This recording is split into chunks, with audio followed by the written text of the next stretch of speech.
In this video, I'm going to focus in on the media settings and the library that we have within our WordPress website. And you can see that I'm logged in here to the dashboard. Now there will be some slight differences just between the hosted version of WordPress and a WordPress.com version of it. So we'll see slight differences there, but for the most part they'll be pretty much the same. Now the media is going to focus in on objects that we'll add to our web page posts, like photos or PDF files or videos that we want to upload.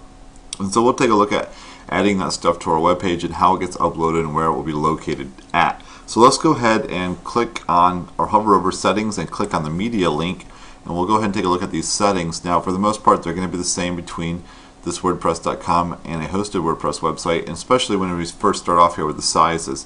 Whenever we upload a picture to our library, we have the default size that we upload it with, which is going to be whatever size we have, and most people will format their photos before they upload it to the WordPress website with the sizes and the color changes and anything you may need to, or cropping your image to get it up and look the way that you want it to before you actually put it in your website.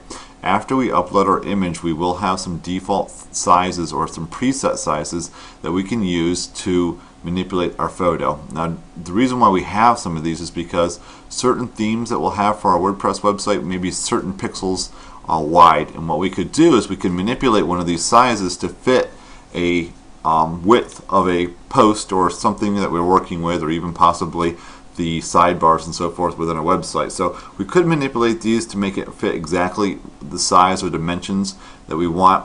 Now I will tell you the thumbnail sizes by default are 150 by 150. Some people may like them smaller for a thumbnail, maybe 100 by 100 or even 50 by 50, so you can manipulate the size here.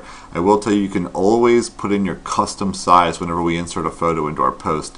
So these aren't so necessary to actually change and manipulate, but if you want to use something that's common like a medium size and it maybe need to be modified just a little bit, or the large size, you can definitely change those sizes for when we insert our photos into our particular web page. Now most of everything else here you probably won't be messing with or focusing in on. I do want to show you that if we worked on a hosted WordPress website, the settings are a little bit different in the fact that we can choose where we want to upload our photos to. Now they didn't give us that option on WordPress.com, but within here you can see that they're telling us it's going to be put into a folder called WP Content, and then there's going to be another folder inside of there called Uploads, and that's where all of our images and all of our media is going to be uploaded and stored within our WordPress website itself. And we'll see that when we look at the links for where our actual images are located within our WordPress site.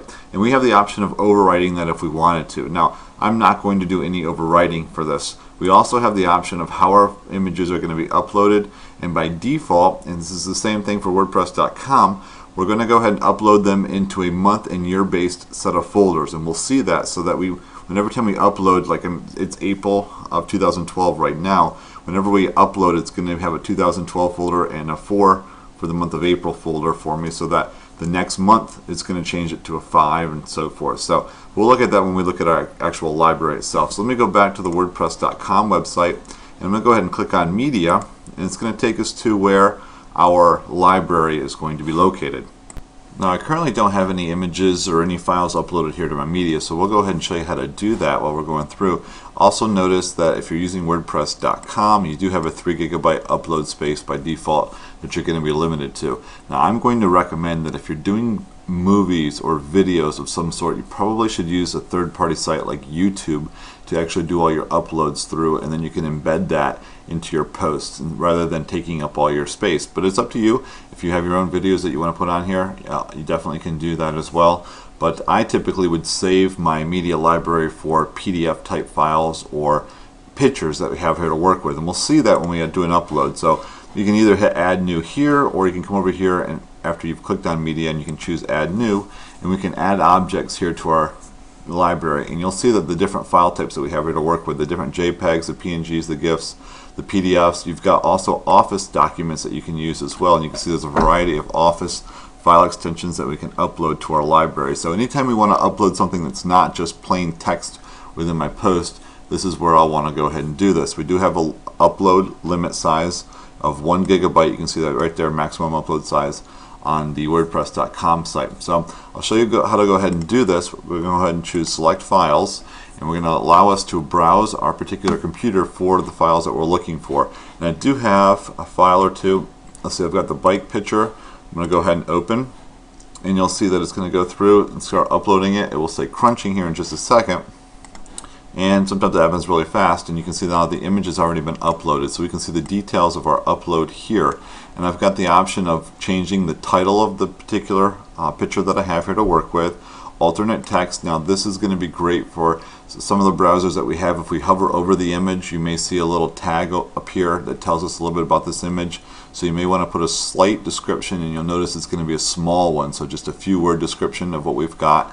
You've got a caption, you've got a full description you can have, but you'll also notice the URL. Anytime that I were to link to this particular photo itself, or if I were to give my picture for other websites or anybody else that's out there and wanted to give them the link to this particular picture, this is the full location. So this is the full file path of the particular folder. Notice it says 2012, and you've got the 04 for the month that it was in, and then you've got the name of the picture and the file extension. So this is the full URL for the particular file, and we'll use that later on when we try to upload files into our posts. And if we were to use code as far as HTML tags, then we would want to use the full URL itself. So this file has been uploaded. I can go ahead and choose Save All Changes after I've made my changes to the particular file, and you can see now that this picture is uploaded to my library that I've got. And so I'm going to go ahead and do one more. I also have a PDF file that I'm going to go ahead and upload, so I'll just go ahead and choose Add Now, or Add New, select Files, and I'm going to scroll and find, there it is, a manual.pdf. I'll go ahead and open that, and you'll see that this is going to go ahead and upload as well.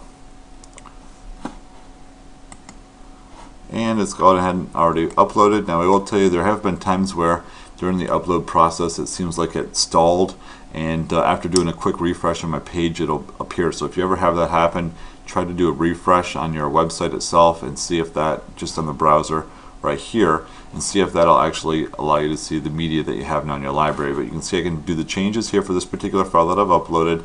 It's a manual, and you can see that I put in the manual.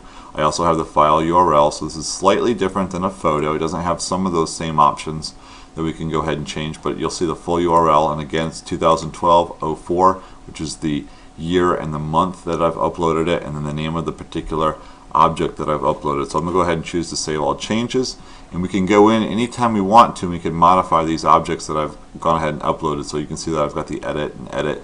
I can also delete them, and if I wanted to view the object, I could definitely view the object itself. So let me just go ahead and click on the view for this picture that I uploaded earlier. And what it went ahead and did was it put it into my website into a temporary view, and if I scroll down I can see the full view of this picture that I have uploaded. So you can see that there. You can see the full size of the image itself, and we can definitely go back in, and if I were to click edit, I can go back and edit the details to my media itself. So like I said, I can go back at any time. So this is how we would upload media and make changes to the media settings within my particular WordPress website.